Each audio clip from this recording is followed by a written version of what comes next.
On July 17, 2021, a redheaded 23-year-old from Missouri stepped up to a mic and keyboard to perform for a crowd of less than 50 people at Pan Pacific Park in West Hollywood. The singer was performing at a fundraiser for Hot Donna's Bar, an inclusive queer clubhouse for queer women and gender-expansive folks. Though she'd been making music professionally since 2017 and had even toured with Vance Joy and Declan McKenna years prior, this fundraiser in Pan Pacific Park for less than 50 people was the first time the artist would perform a new ballad that explored the experience of coming out as queer. The ballad was Pink Pony Club, and the singer was Chappell Roan. Over the next 3 years, Chappell would develop her identity as an artist, transforming from a melancholic indie-style singer that was popular at the time to a full-fledged queer pop star who seems in complete control of her entirely unique sound. But Chappell isn't the only pop star to find astronomical success in 2024 after years of paying her dues. Sabrina Carpenter and Charli XCX can also claim that title. In fact, 2024 has been dubbed the Year of Pop by many influential media outlets around the world because of how many pop stars found their big break this year. So why has 2024 been such an impactful year in pop music? And what is it about the Gen Z pop girlies that audiences just can't get enough of? From Centennial World, I'm Lauren Meisner, and this is Infinite Scroll, a podcast about internet culture, the creator economy, and how social media is shaping Gen Z. Welcome back to Infinite Scroll, everyone. I am so excited because I got a teleprompter. Oh my God. I know I've talked about it on and off for the last 6 months, but recording these deep dives just with my laptop propped up in front of me on a chair with candles and stuff to make it as high as possible. Honestly, it's just been so makeshift. And I finally ripped the Band-Aid off, bit the bullet, and just bought myself a teleprompter. I'm so excited. I mean, already I feel like it's going to make a huge difference. But yes, so that is my news.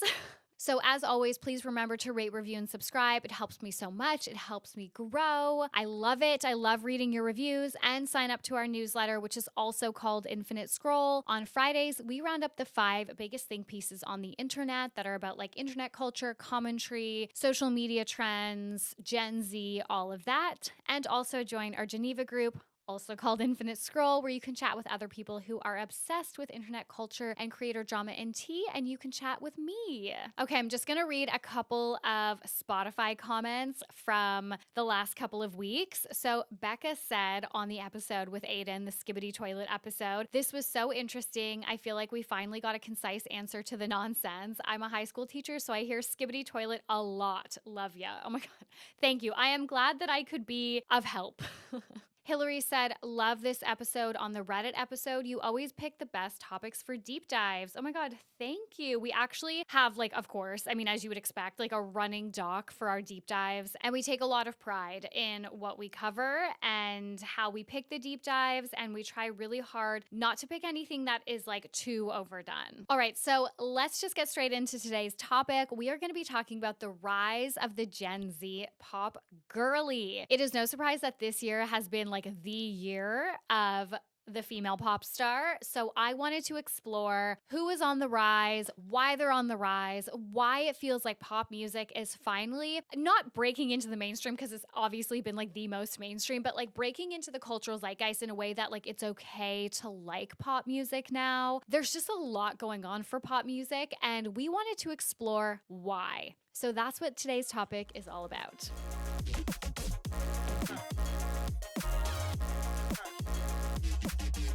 Over the past few months, we have witnessed the meteoric rise of Chappell Roan and Sabrina Carpenter. While both women have been making music for years, they have only just caught true mainstream attention. With both Espresso and Good Luck Babe dominating the charts and social media, it's clear that we are in the dawn of a new era of pop. This, in turn, has led to more discussion than ever about the Gen Z pop girl and what pop music means to this generation. But before we get into how the identity of the pop girl is shifting, it's worth taking a look back at how we got to this point. For a long time, women did not own the pop space. Rather, men were the bona fide pop stars. In fact, an article for Holly Williams for BBC named Charles Dibdin as the first ever pop star. While Dibdin was way before our time, having died in 1814, Williams describes him as a, quote, hugely prolific, extremely famous figure whose persona was as well known as his music. Of course, we have seen the rise of many singers who fit that description since then, from David Bowie to Prince to Donna Summer. But when we are considering the modern pop star, a singer who has an aesthetic, is known for their catchy songs, and has mass appeal and different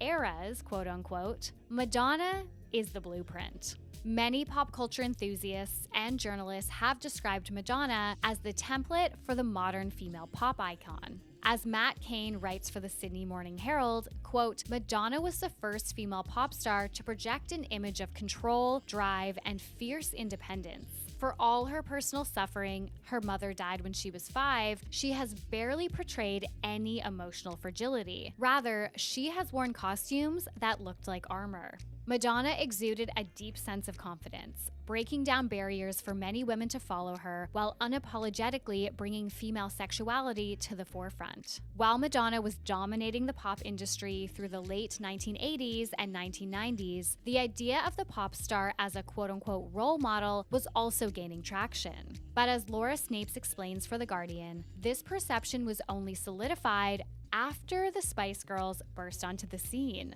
given that they were beloved and marketed to children. Quote, given their fans' youth and the sponsors that used the band to reach them, they also had a duty of responsibility. Their real lives, the all-nighters and eating disorders, were hidden so effectively, Snapes writes. Soon, with the rise of Britney Spears, Christina Aguilera, Lady Gaga, and later Lana Del Rey, the idea of the pop girl as a flawless role model was shattered. It was replaced by a more authentic version, one where artists moved away from a cookie-cutter image to something raw and more vulnerable. This isn't to say that the expectation of being a polished role model doesn't exist. It absolutely does. We all remember how hard Miley Cyrus tried to break away from it. However, social media has made it increasingly difficult to maintain this kind of persona. Having said that, Gen Z, being the first generation of digital natives, is redefining this genre. We are currently seeing the rise of a new class of diverse pop girlies, with many earning critical and mainstream acclaim. This feels different to how pop stars have been received in the past. Pop has long been the genre that everyone loves to hate, with pop music described as shallow and inauthentic. An aspect of inauthenticity is inherent when it comes to celebrity, especially as we navigate through late-stage capitalism. Today, every facet of a celebrity's identity has become a marketable product. And behind all this is a team of business managers, stylists, publicists, and agents who carefully construct the brand of a celebrity. Treating singers, actors, and influencers more like corporations and less like human beings, the function of celebrity moves from producing art to profit. With this goal, the majority of pop music becomes oversaturated. And as a result, people get sick of this type of music extremely fast, and then they start to hate it. But it would be remiss to assume that this is the only reason why pop music has received such a bad reputation over the years. Much of the reason why pop music has been trivialized is that it was always seen as something that women enjoy.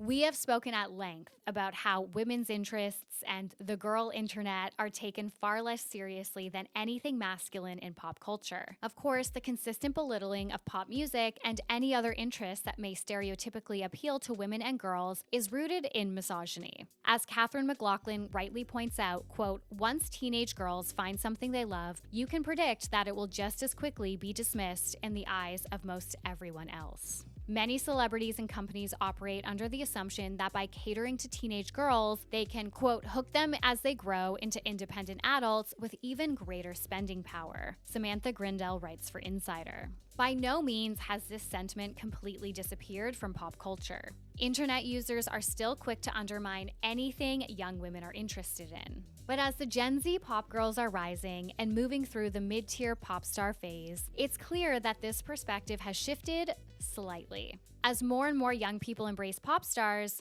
the question now is why? There are a couple of reasons. First and foremost, pop music has become less siloed since the rise of internet culture. We talk a lot about the death of monoculture, a monolithic version of pop culture dictated by charts, award shows, and magazines. With pop culture becoming increasingly personalized, where algorithms dictate our feeds and cater to our interests, it is also made for an environment where every aspect of pop culture intersects.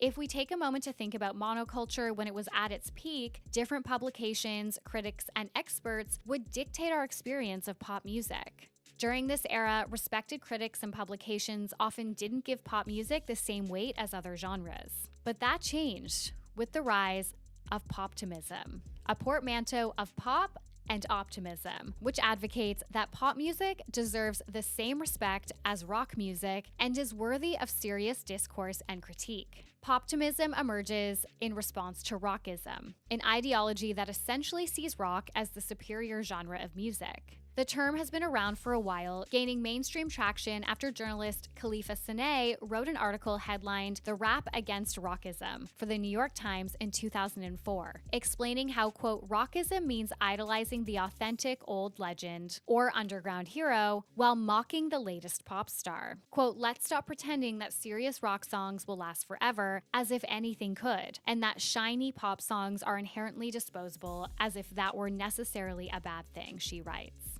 Rockism was so deeply embedded in music review culture, where prolific music magazines like Rolling Stone were first known for covering rock music, and therefore the sentiment spread. Quote, countless critics assail pop stars for not being rock and roll enough, without stopping to wonder why that should be everyone's goal. Or they reward them disproportionately for making rock and roll gestures, Sine writes. From punk rock rags to handsomely illustrated journals, rockism permeates the way we think about music. If you write about music, you're presumed to be a rock critic. Poptimism emerged in the 1990s, partially as a result of identity politics. As Saul Austerlitz notes for the New York Times Magazine, Poptimism had a desire to, quote, undo the original sin of rock and roll, white male performers co-opting of established styles and undeservedly receiving credit as musical innovators.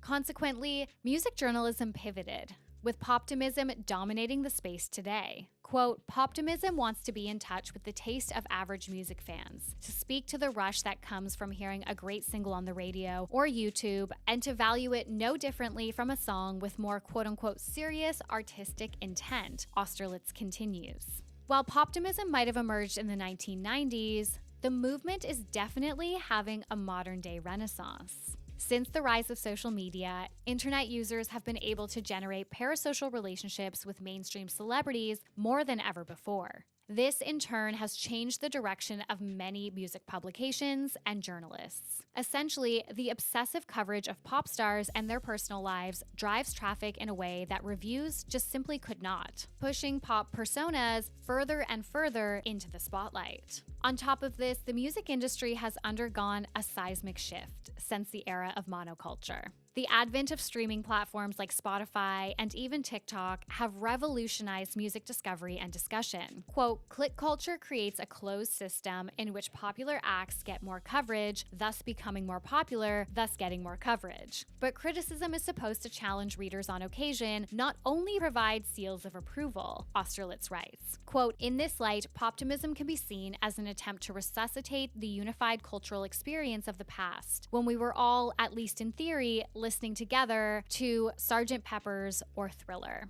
Now, creators take to TikTok to analyze and appreciate pop music in ways that traditional critics hesitated to do in the past. Quote, music critics are as snobbish as any other variety of critic, but lately their snobbishness has been devoted to demonstrating just how unsnobbish they are, Austerlitz observes. With this in mind, journalists and critics are expected to meet audiences, especially the Gen Z audience, where they are, rather than setting the tone of pop culture themselves. This shift has allowed pop music to become legitimized in the eyes of the mainstream like never before. Another factor we can't ignore in Gen Z's relationship with pop music is the events that have come to define this generation. Obviously, there was COVID-19, which kept everyone locked indoors for 2 years.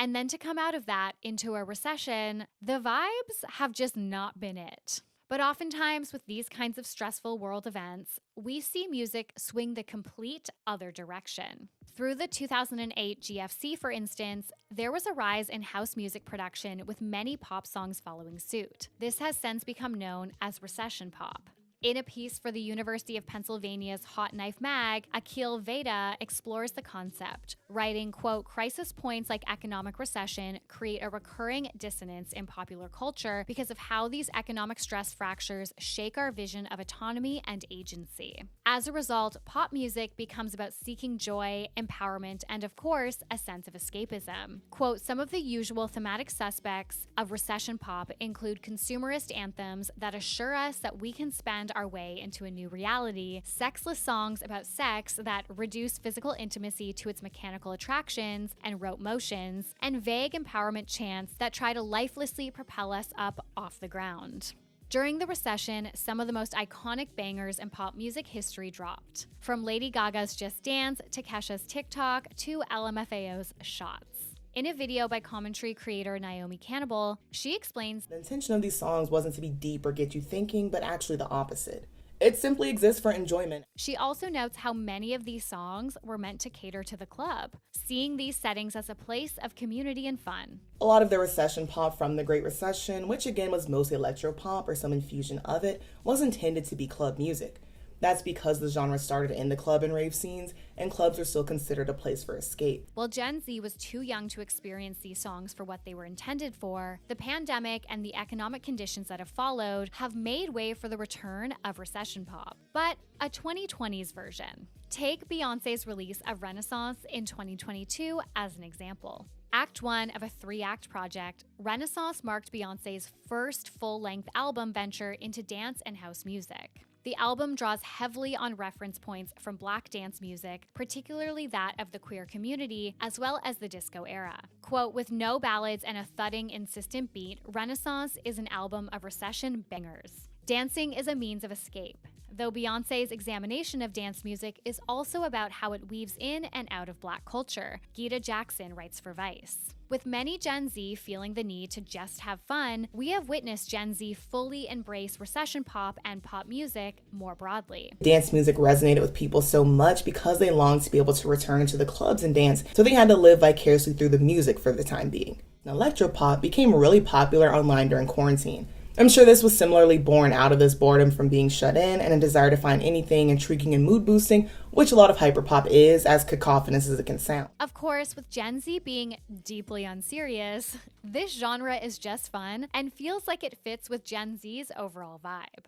So, from the democratization of pop commentary to the return of recession pop, it's no surprise that Gen Z has welcomed a new era of pop girlies. But there is one more reason why this demographic is excited to see this new gen rise: the normalization of stan culture. With the advent of stan Twitter and fandom culture on Tumblr, stan behavior became all too common on social media through the 2010s. Now, by this point, I'm sure all of you know what stan culture looks like. But for those of you who are unfamiliar with the term, stans are hardcore fans. So much so that a stan is a combination of stalker and fan. The biggest difference between a fan and a stan is how an interest in a celebrity, influencer, or piece of media impacts identity. Stans make that part of their identity, and thus being a fan of this one thing becomes part of your life, almost like a hobby. Stans are deeply committed to their fan object, building their own communities around the celebrity or creator. Some of the most prolific fandoms through Gen Z's childhood and adolescence would be the Swifties, Beliebers, Directioners, and even the BTS Army.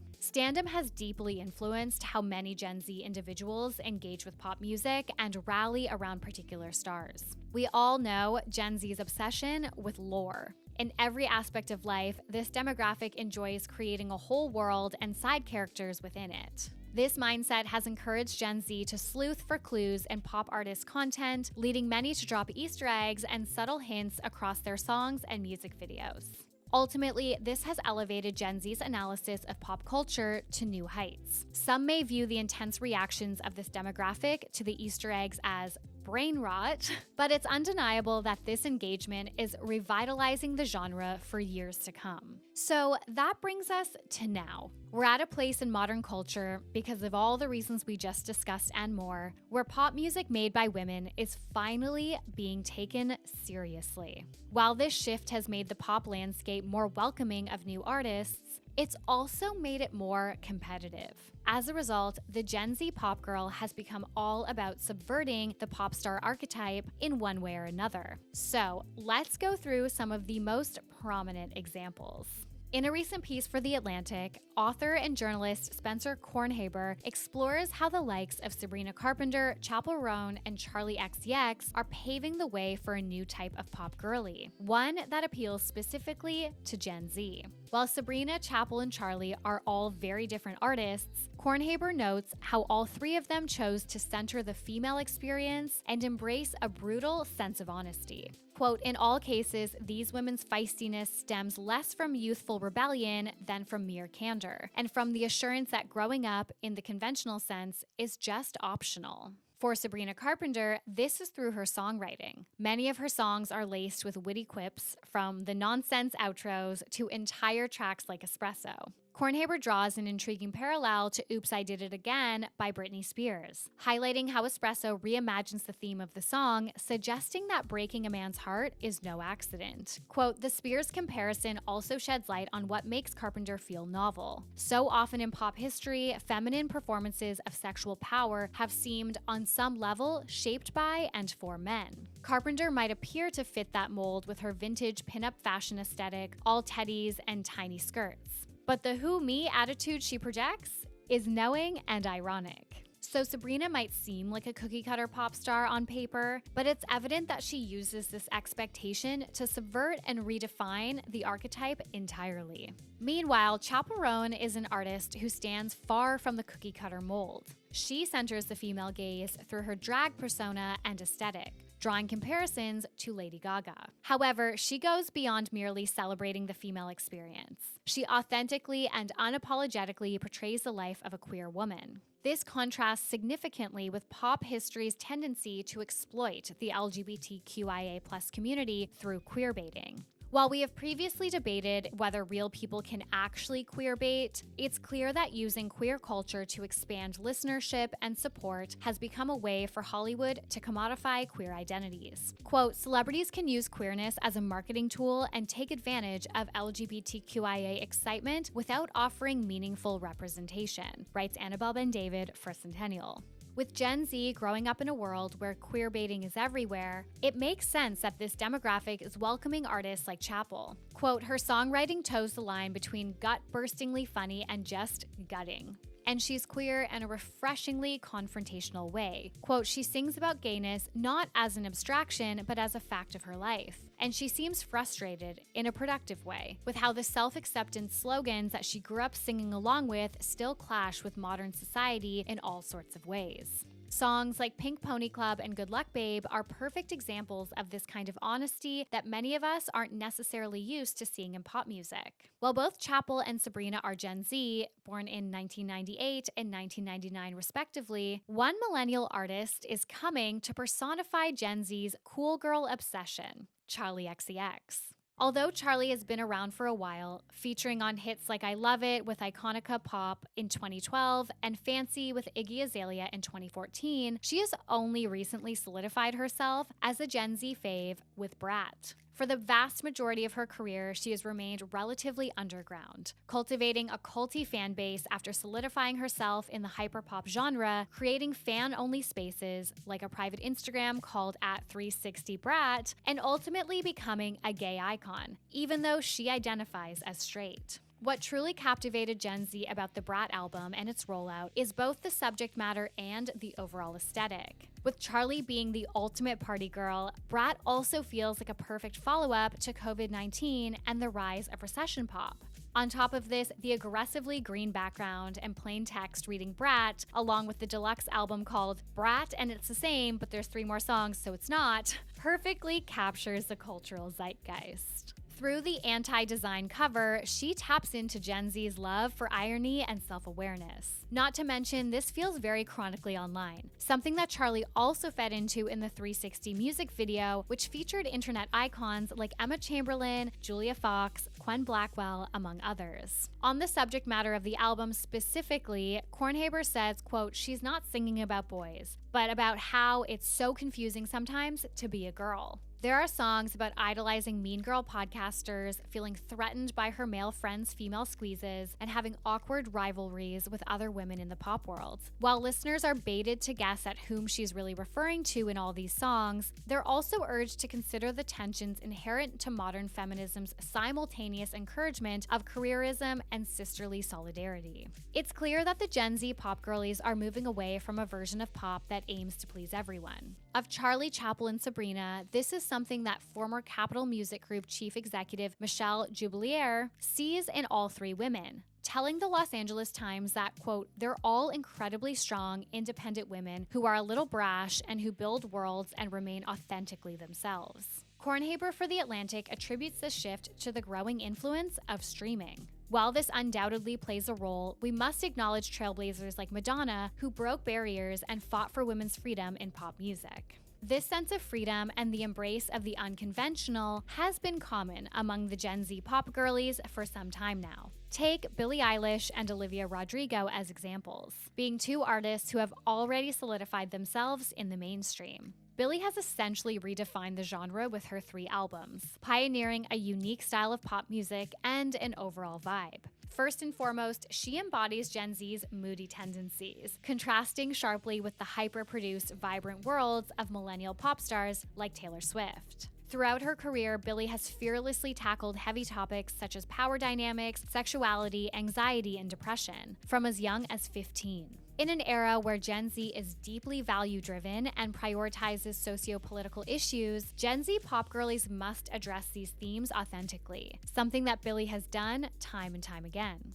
Unlike strictly media-trained pop stars of the past, Billie's openness makes her easily relatable to Gen Z, many of whom are accustomed to forming personal connections with their favorite artists through parasocial relationships. On top of this, she has completely dismantled traditional notions of the female pop star archetype, moving away from sexy outfits and perfectly choreographed dances on stage. Her shows, often just her, Phineas, and a band on stage, are authentic and extremely intimate. In a piece for The Guardian, Amy Cliff explores how Billie has become the voice of a generation, likening her introspective style to, quote, emos who ruled the early 2000s, a genre that is currently experiencing a revival of its own. Hannah Oons, a music journalist and the author of Fangirls, Scenes from Modern Music Culture, notes that, quote, "She's not singing like, say, Britney Spears did about being a girl and teen heartbreaks. She's leaning into the darkness of her whole vibe as an artist." Cliff concludes by noting just how much Billie is a, quote, radical departure from what we have expected of pop heroines in the past. With this, the journalist questions what the next Gen Z pop girl would, quote, look or sound like. Of course, the next artist who broke through in a similar fashion was Olivia Rodrigo. After building her early career with Disney, starring in Bizaardvark and High School Musical, the series, Olivia was primed for success. She debuted her music career in 2021 with Driver's License, which quickly became a viral phenomenon. While this song showcased her talent and songwriting ability, Olivia went on to shatter every expectation placed on her. Initially expected to fall into the indie moody pop category, her subsequent singles revealed a much edgier direction. With tracks like Good For You and Ballad of a Homeschooled Girl, Olivia has emerged as Gen Z's designated pop punk icon. Quote, "She is creating sort of a radio-friendly version of the pop punk that millennials grew up with. So to them, it feels nostalgic and familiar. Whereas among her younger listeners, a lot of them are discovering this sound for the first time." Hugh McIntyre, a Forbes music journalist, tells BBC. Aside from Olivia's songwriting ability, which perfectly captures the experience of being a teenage girl, her brutal honesty is something that Gen Z deeply values. Quote, "As with most enduring performers, there is a compelling internal struggle going on in Rodrigo's works. She is a songwriter who expresses an ongoing teenage crisis of confidence, alternately as self-flagellation or as righteous explosions of self-esteem. It's a seesaw that keeps you coming back. Kitty Empire writes for The Guardian. As a Disney star turned pop punk artist, it's clear that Olivia is just another example of how Gen Z is seeking to break molds and doing it successfully. Interestingly, a recent article in the Los Angeles Times by Mikhail Woods positions Olivia as the final Gen Z pop sensation to break into the mainstream before artists like Sabrina, Chappell, and Charli. According to an anonymous pop songwriter interviewed for the piece, the timing of Olivia's rise to fame is a key factor contributing to the current wave of popularity. The songwriter says that the almost 4-year gap between Olivia and Sabrina, Chappell, and Charli is, quote, not normal, where, quote, there used to be at least one massive breakout every year, if not two. Of course, this gap is partly due to the pandemic, where labels had to adjust their strategies to elevate young artists. During this time, TikTok took over.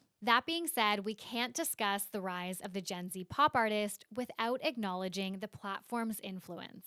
TikTok has facilitated the rise of pop stars like Tate McRae and Tyla. While both draw inspirations from previous pop and R&B artists, they've created a new archetype, the social media pop star. We have seen social media pop stars before, with singers discovered through social media. Of course, after being discovered by Scooter Braun on YouTube, Justin Bieber is one of the most iconic examples. But today's social media pop stars are different. While artists like Tate McRae and Tyla initially blew up on TikTok, they continue to be integral to the trends circulating on the app. Many of these trends are dance challenges, such as the recent Tyla dance challenge to her song Jump, emulating one of her performances in the South African dance style Bacardi. Tate and Tyla are not only embracing these trends, but also performing TikTok's iconic choreography on stage, all while maintaining their authentic selves on social media platforms. This has established them as some of the most popular rising Gen Z pop stars. All in all, as each of these pop girlies rise, it's clear that they are carving out their own unique lanes and redefining the genre in the process. Sabrina is breaking away from bubblegum pop, Olivia has pivoted from the classic path for the Disney pop star, and Billie completely shattered the traditional pop star mold. As the space becomes increasingly competitive, it's clear that honesty, self-awareness, and sometimes humor is paramount for the Gen Z pop artist, marking a departure from the perfectly polished pop stars of decades past. Infinite Scroll is a podcast written, produced, and presented by me, Lauren Meisner for Centennial World. Additional research and reporting is by Annabelle Ben-David. Editing is by Danny Fennick. Thank you so much for listening. I love you guys so much, and I will talk to you next week. Bye.